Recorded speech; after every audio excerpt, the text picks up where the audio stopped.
যার এই সামর্থ্য নেই সে একে অপরকে স্পর্শ করার পূর্বে একাদিক্রমে 2 মাস রোজা রাখবে। যে এতেও অক্ষম হয় সে 60 জন মিসকিনকে আহার করাবে। এটা এজন্যে যাতে তোমরা আল্লাহ ও তার রসুলের প্রতি বিশ্বাস স্থাপন কর।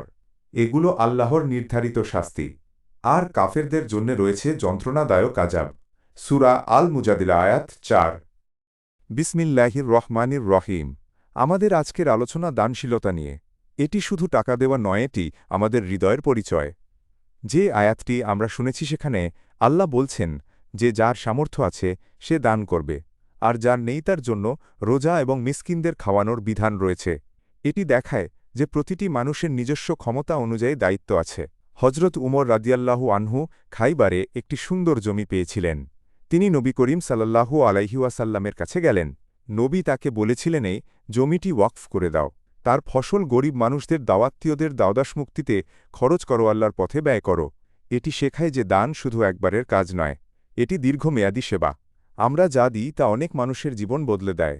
আজ থেকেই শুরু করুন, নিজের সামর্থ্য অনুযায়ী কাউকে সাহায্য করুন।